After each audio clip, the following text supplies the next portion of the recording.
Hello and welcome to Byju's Exam Prep. Welcome to our daily Hindu analysis. Before we begin, don't forget to subscribe to our official Telegram channel for regular updates on current affairs. So let's get started with the analysis of today's The Hindu newspaper by looking at few important articles from page number 12. On page number 12, The Hindu carries a unique set of articles along with a satire that pays obituary to various animals that have been killed due to human activities, thus highlighting the impact of anthropogenic activities on our wildlife. The Hindu has brought out these important articles on the occasion of World Wildlife Conservation Day, which is marked on the 4th of December every year. This satirical obituary that Hindu carries pays tribute to elephants, Australian wallabies, the mangrove forests, crocodiles, leopards, and various other wildlife which have all been killed as a direct result of human activities. So, this serves the purpose of drawing our attention to the topic of wildlife conservation on this important day. And the Hindu examines the conservation of few important species in India, including threatened species such as rhinoceros, that is the one-horned rhinoceros, the Asian elephant, cheetahs, tigers, and the great Indian bustard. So let's have a detailed discussion on this topic, covering each of these species, along with understanding the importance of marking the World Wildlife Conservation Day. So the World Wildlife Conservation Day is marked on the 4th of December every year, and the practice began since 2012 following a historic speech delivered by former US Secretary Hillary Clinton. While she was addressing the Wildlife Trafficking and Conservation event in 2012, Hillary Clinton stressed upon the need to conserve our wildlife and also highlighted the strategy being followed by the White House to combat global wildlife trafficking. So, this day since then is being marked as the World Wildlife Conservation Day, primarily to raise public awareness about the importance of conserving and protecting our wildlife. Now, please do not confuse the World Wildlife Conservation Day with the World Wildlife Day, which is marked on the 3rd of March every year, which was started since 2013 to commemorate the adoption of the CITES Convention, that is the Convention on International Trade in Endangered Species of Wild Fauna and Flora, which was adopted back in 1973 on the 3rd of March. So March 3rd is being marked as World Wildlife Day since 2013, whereas 4th December is marked as World Wildlife Conservation Day. Even though both are different events, they are interlinked and they share a common purpose, which is to conserve and protect our wildlife. Conserving our wildlife is becoming a top global priority because, according to IUCN, around 8,400 species of wild fauna and flora are critically endangered. If you take a look at the red list of IUCN, this alarming number becomes very evident and it clearly highlights the threat being faced by our biodiversity. Another 30,000 species are endangered or vulnerable on the threatened list, and many species have already been driven towards extinction as a direct result of human activities. If we don't reverse the trend, many more species are expected to be driven towards extinction by the end of this century, and hence it becomes very important to understand the importance of conserving and protecting wildlife. See, the term wildlife refers to those organisms that grow and live in the wild without any human assistance or human intervention. The Earth is home to millions of species of flora and fauna, many of which are on the verge of extinction or they are facing a heightened risk of extinction, which makes such days all the more important as it helps in promoting greater awareness regarding the goal of conservation and protection of these sensitive species. As responsible citizens of the planet, it becomes very important to pay attention to the risks and threats being faced by various species and act accordingly in order to maintain the delicate balance in our ecosystem. So, first, the Hindu takes a look at two large species in India which are threatened, that is, the rhinoceros and the elephant. The rhinoceros or the one horned rhinoceros, also called the Indian rhinoceros, and the Asian elephant. Both are large threatened species found in India and they have been facing a wide number of threats. The government has been running important conservation programs to protect and conserve these species, and the Hindu carries out a critical analysis with regard to the implementation and efficacy of these conservation programs. So first, let's talk about the rhinoceros and the elephant from a prelims point of view to cover the basic facts and then focus on the analysis, which would be more relevant for our mains. See, the one-horned rhinoceros, which you can see in this image over here, is listed as vulnerable on the IUCN Red List, and there are hardly around 2,000 individuals left in the wild, with a severe reduction being noted in their range and habitat. See, historically, the one-horned rhinoceros was found in India, Nepal, Bangladesh, and Bhutan, and also in parts of Pakistan. This was the historical range of the one-horned rhinoceros. But today, this threatened species is limited to few parts of India and Nepal, stretching across Uttarakhand, UP, Bihar, Nepal, Sikkim, West Bengal, with the most important habitat being in Assam and few other parts of northeast India. This animal is mainly found in terrestrial freshwater ecosystems and is found to inhabit forests, grasslands, wetlands, etc. It happens to be the prime attraction at important protected areas in Assam such as the Kaziranga, but the species has been threatened by hunting, poaching, floods, and also by loss of habitat, which are all a direct result of human activities. The one-horned rhinoceros is primarily hunted and poached for its prized one horn, which is associated with a lot of superstitious belief in Asian cultures, and hence it finds a big market in the Asian wild trafficking market. In countries like Myanmar, Vietnam, China, Cambodia, etc., there exists a very big market for such illicit wildlife products which are trafficked. And along with that, rapid expansion of urban areas, destruction of forests, and increasing frequency and intensity of floods in the Brahmaputra River Valley have all been posing a great threat to the one-horned rhinoceros. At one point in the early 1900s, the population of one-horned rhinoceros had fallen drastically, mainly due to hunting and poaching, which was actively encouraged by the British. In the Kaziranga National Park, for example, in 1905, hardly around 12 rhinos were reported. Post independence, India has taken up a major conservation program to protect the rhino, and specifically at Kaziranga National Park and other important protected areas where the rhino is found. The Rhino Protection Force was deployed by the state government of Assam and its forest department with the backing of the central government and the Ministry of Environment and Forest. The Rhino Protection Force has been given the right equipment, including sighting equipment and guns, to tackle hunters and poachers, and they have been empowered to shoot at sight in order to protect the rhinos from these hunters and poachers. These strict measures have definitely helped in conserving the rhino, and along with this, the conservation of the entire habitat has also helped in increasing the numbers of rhino in India. Within Kaziranga National Park today, you get to find nearly 2,500 rhinoceros according to the State of Rhino Report 2022, with a total of 4,000 plus rhinoceros being reported in India.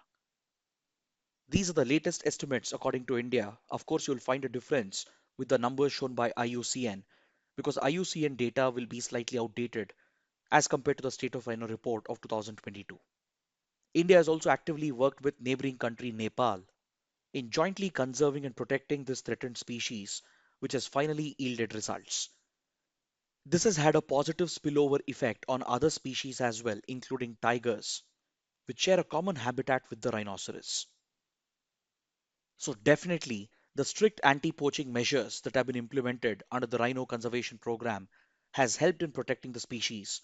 However, the threats do remain, and one of the latest threats happens to be the invasion of alien species into their habitat, which could wipe out the grasslands, thus threatening the availability of food for the rhinoceros.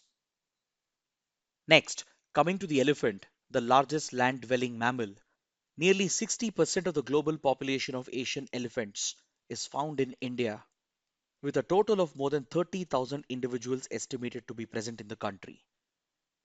Despite these decent number of elephants present in the wild, it is still listed as a threatened species under the endangered category on the IUCN Red List because of the threats it faces.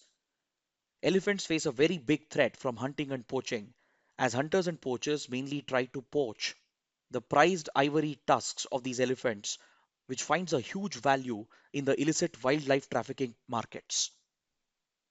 Just like the one-horned rhinoceros, the elephant is also protected under Schedule 1 of the Wildlife Protection Act, which provides it the highest degree of protection. And the Ministry of Environment, Forest and Climate Change has launched Project Elephant in 1992 as a dedicated conservation program to protect and conserve this sensitive species. Over the years, Project Elephant has seen a lot of success, and the number of elephants in the wild has increased, along with protecting the habitat. Majority of the elephants in India are found in southern India. Around 44% of them are found in Karnataka, Kerala, Tamil Nadu, and Andhra Pradesh alone. Under Project Elephant, a total of 101 elephant corridors have been identified and conserved and protected in order to enable their smooth movement between different protected areas. And a total of 32 elephant reserves have been created, with the Agastya Malai Elephant Reserve in Kerala becoming the latest addition in 2022. But still, the biggest threat for elephants includes hunting, poaching, fragmentation of habitats, mainly due to deforestation and construction, linear projects such as roads, power lines, etc., increasing incidents of man animal conflict, which leads to electrification of agricultural land, and many elephants get electrocuted as well, along with becoming victims due to train accidents. So, to protect elephants against fragmentation of habitats and increasing incidents of man animal conflict, and also from the threats from linear projects, more and more elephant corridors have to be created, which would create a safe passage for these elephants to migrate and move from one reserve to another. These terrestrial mammals are spread out across different habitats, including forests, shrublands, grasslands, etc. The Asian elephants were widely spread out across Asia historically, and today they have been concentrated in small pockets. But India does report a healthy population, especially in the southern parts of India, northeastern parts of India, and also the central parts of India. But this is no reason for complacency because the animal still faces a number of threats, and hence, conservation of elephants is a topmost priority for the Indian government and the people of India. Then, if you take a look at the big cats, we have the Royal Bengal tiger, which is the national animal of India, but it is also listed as endangered on the IUCN Red List. Its numbers in the wild have drastically depleted over the decades, primarily due to hunting, poaching, and loss of habitat. But historically, this animal was widespread out across Asia, including South Asia, Southeast Asia, Central Asia, and West Asia. It's mainly found in habitats such as forest ecosystems, savanna, grasslands, shrublands, wetland ecosystems like Sundarbans, and even in marine coastal ecosystems. At one point, the wild tiger population in India had depleted to just around 1,411 in the year 2006. Then, India accelerated and revamped its Project Tiger, which was launched in 1973. And with a renewed focus, India has promoted conservation efforts in tiger reserves. And today we have more than 50 tiger reserves in the country with very strict measures against hunting and poaching. Along with this, protection of habitat and local community involvement has helped in protection of the species, and the numbers have more than doubled in the last 2 decades. According to All India Tiger Census, which is conducted once in every 4 years, the tiger population in India roughly stands at around 2,967, which makes India the home to the world's largest tiger population. So, this is clearly a reflection of India's successful conservation programs, such as Project Tiger, and India is hoping to replicate the same with cheetahs. Cheetahs went extinct in India even though they were present in very large numbers, primarily due to hunting, poaching, and taming. The British ordered the killing of cheetahs as they saw them as a vermin or a pest, and various Indian kings and emperors, they domesticated the cheetahs to be used in their game hunts, thereby threatening the survival of the species. Today, the cheetahs are listed as vulnerable on the IUCN Red List, and the two subspecies, the Asiatic and the African cheetah, they were widely spread out across this region you can see in the map here. Today, Asiatic cheetahs are very limited and found only in few parts of Iran, whereas it was driven to extinction in other parts of Asia, including India. Now, this topic is very, very relevant because recently the Modi government has taken up an ambitious project to translocate 8 cheetahs from Namibia. And these sensitive animals, which are usually found in savanna, shrubland, grassland, wetland, rocky area, and inland cliff ecosystem, They have been recently introduced into the Kuno National Park in Madhya Pradesh on a trial basis. 8 cheetahs have been translocated, and through an ambitious program which is extensively funded through the Cheetah Conservation Fund, the government is keeping a close watch on the translocation program to ensure its success. These cheetahs, which have been translocated, are being slowly introduced into the wild, and India hopes to succeed in the program, which would help in reviving the cheetah population in the country. Other than this, India is also home to big cats such as the Asiatic lion, which is concentrated in the Gir region of Gujarat, which is also listed as endangered. And India is also home to a large population of leopards, which are listed as vulnerable on the IUCN Red List. The large presence of leopards and tigers could be seen as a threat for the revival of cheetah population, but India is hoping to succeed against all the odds, and the necessary measures are being taken to protect the translocated cheetahs to ensure that they don't clash with other big cats and also to minimize their chances of man animal conflict.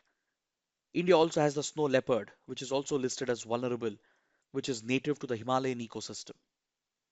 So while India has done quite well in protection and conservation of the big cats, all these species continue to face a very big threat, and hence it is of utmost importance to maintain constant focus on their conservation and protection.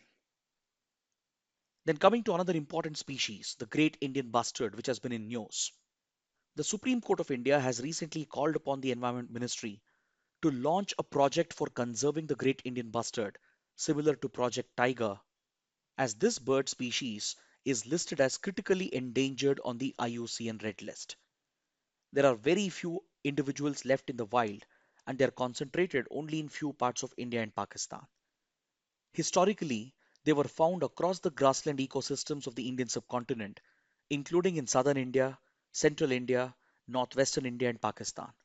But today they are concentrated to few parts of India and Pakistan, that is Rajasthan, Gujarat, and on the other side of the international border in Pakistan. This heavy bird has been facing increased risk due to loss of habitat and has been listed under Schedule 1 of the Wildlife Protection Act, along with being placed on Appendix 1 of the CITES Convention, just like the other species which we discussed. Today, the biggest risk for the great Indian bustard happens to be power transmission lines and windmill projects, which are linear projects in Rajasthan and Gujarat. And since very few individuals are left in the wild, they are under increased risk as they could get caught in the power transmission lines or in the windmills and could get electrocuted. And hence, the concerned state governments of Rajasthan, Gujarat, and also the Ministry of Environment Forest are working closely with the power transmission companies and other concerned stakeholders to ensure that all the necessary measures are taken to protect the great Indian bustard, which is on the verge of extinction. It is estimated that less than 50 birds are found in India, and many of them have been migrating towards Pakistan as a result of increased risk in Rajasthan and Gujarat. It's in this context that the Supreme Court of India recently called upon the Environment Ministry to launch a dedicated project for protecting the great Indian bustard on the lines of Project Tiger. Now let's take a look at an important article from the science page of the Hindu, that is page number 11. This article refers to a latest study regarding the impact of salt on our health. The study brings out how the increased intake of salt through various processed food items can directly contribute to lifestyle diseases and non communicable diseases. Studies have clearly established the health effects of excess salt consumption, which has been increasing in the last few decades, mainly because of processed food and junk food. It directly contributes to high blood pressure, increased risk of heart failure and cardiac diseases, including the possibility of stomach cancer, fatigue, headache, swelling or inflammation in the body, weakening of the bones, impairment of cognitive function, weight gain, and as well as damage to the renal system, which could affect the functioning of the kidneys and even cause kidney stones. That's the reason why the World Health Organization strictly mandates a limit on the daily salt intake. And according to WHO, even if you reduce salt intake by less than 5 grams per day, it will play a big role in keeping non communicable diseases away and help in leading a longer and healthier life. That is why the motto is following the DASH diet. DASH stands for Dietary Approaches to Stop Hypertension, which is a proven and a best method to tackle non-communicable lifestyle diseases primarily through diet control. So according to WHO standards, one should be consuming less than 5 grams of salt per day. But today, most of the processed food and junk food which is available in the market contains extremely high salt levels, which is many times higher than the WHO prescribed limits. This is exactly what the study is bringing out and recommends healthier diet choices along with bringing focus on consuming food with high sodium content. Because 1 gram of sodium is the equivalent of 2.5 grams of salt. So, just like one is advised to reduce salt intake, one should also judicially make a choice to consume food which is low on sodium content. Next, let's take a look at this article from page number 14. According to the article, telecom imports have come under greater scrutiny of the government as telecom equipment manufacturers have flagged the entry of Chinese equipment, which apparently has been routed into India via other neighboring countries. See, when it comes to telecom equipment and switching equipment, much of the global market is dominated by Chinese companies such as Huawei Telecom, ZTE, and others. Most countries, including India, US, and European countries, have been concerned about the domination of Chinese companies like Huawei and ZTE, as they are reportedly very close to Chinese intelligence agencies. Western countries and India have always feared that these telecom companies might be pushed by the Chinese security agencies to install backdoors in the critical telecom and switching equipment which forms the backbone of the mobile and internet infrastructure of other countries. This opens up a potential route for Chinese intelligence agencies to hack into the networks of other countries, to carry out cyber espionage, and also to launch major cyber warfare campaigns. So, considering these risks, most countries, including India, have kept a check on the import of Chinese telecom gear into the telecom market. Parallelly, India has launched a PLI scheme, the Production Linked Incentive Scheme, for India's domestic telecom producers, which incentivizes them and encourages them to domestically produce the critical telecom and switching equipment in order to make India self reliant and reduce India's dependency on other countries such as China. This fulfills not just an economic purpose but also addresses the security concerns. This scheme is in line with the vision of Atmanirbhar Bharat and promotes Make in India. But under the scheme, telecom manufacturers in India have complained to the government of India that through neighboring countries, Chinese telecom gear is still entering the Indian market, thus threatening not just the domestic producers, but also raising the security risks again.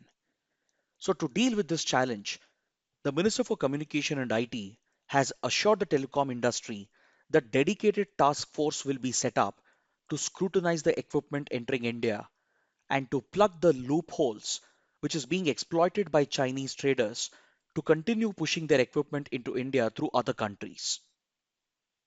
Along with this, the minister has promised to set up few task force to promote the design and production of indigenous semiconductor chips, with another task force to focus on creating the telecom component manufacturing ecosystem in India, along with a third task force to develop highly skilled workers and designers specifically for the telecom industry.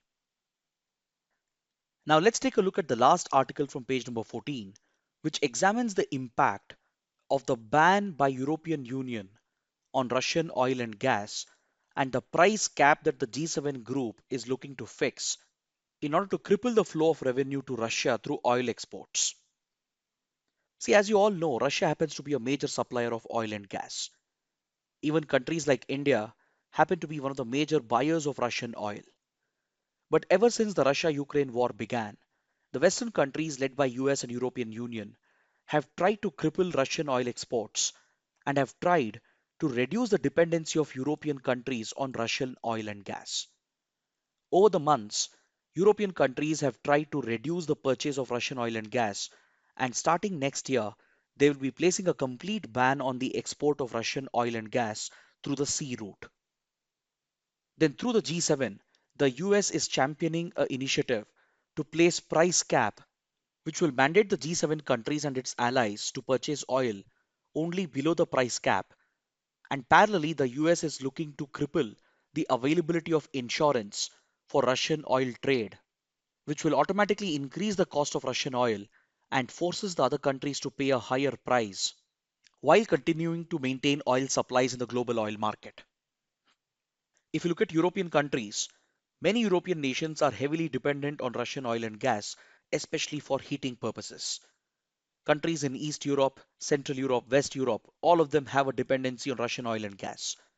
But ever since the war began, these countries have slowly been moving away from their dependency on Russian oil and gas.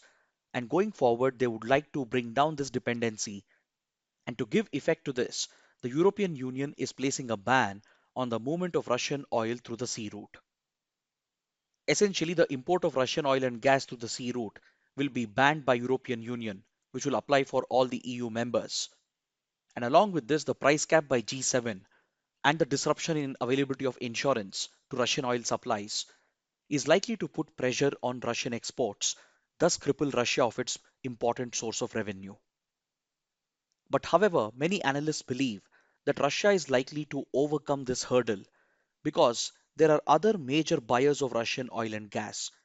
Countries such as China, India, and others have continued purchasing Russian oil and gas in large quantities, especially since the war began. And also, the rising prospects of a global recession and high inflation in Western markets is likely to punish Western consumers as well if Western countries continue to put pressure on Russian export of oil and gas. So, in this context, economic experts believe that Russia has the capability to overcome the sanctions being imposed by US and European countries and also to bypass the ban and the price cap on oil supplies from Russia. Now, let's take a look at the mains practice questions. The first question: wildlife and biodiversity of the world is facing its gravest threat due to unbridled anthropogenic activities. Discuss with examples of its impact on few species. The second question: why has the Supreme Court sought an initiative like Project Tiger to save the critically endangered Great Indian Bustard? How are power transmission lines a great threat to the species? Kindly write an answer to these questions and post your answers in the answer writing portal, for which the link has been provided in the description box below. With this, I would like to conclude my discussion, and if you found the initiative to be helpful, do let us know by liking the video, share your comments below, and don't forget to subscribe to our channel. Thanks for watching.